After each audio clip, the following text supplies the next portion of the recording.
இதுங்க பேசுறாங்க, நீ கும்பிட்டு அந்த தெய்வம் அந்த அம்மா காப்பாச்சு.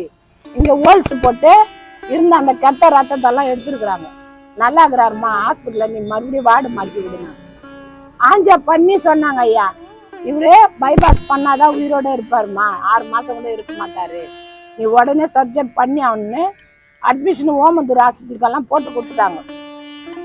அங்க ஓலை கொட்டா அங்க உக்காந்து அம்மாவை பார்த்தா அழுகுறேன் நான். ஏம்மா உன் காலடியில் இத்தனை வருஷம் இருக்கிற, அவர் உடம்புல கத்தி வச்சா நான் அவரை பார்ப்பேனா உன்னை பார்ப்பேனா, உன்னை பார்க்காத என்னால இருக்க முடியாதுமா, அழுகுறேன். ஐயா இது சத்தியமா நடந்த வார்த்தையா. இந்த கயிறு பாருங்க, அது இப்படி கூப்பிடுது என்ன, இங்க வா இங்க வா.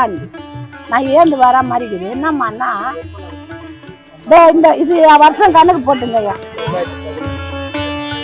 அப்ப 2000 ஜனவரி 30 அம்மா ஜீவ சமாதி அப்ப கூப்பிடுறாங்க, இங்க வான்னு. என்னம்மாண்ணா நீ அழுவாத, 31 நாள் டெய்லி காலையில உபதி போட்டு அவனுக்கு தண்ணி கொடு.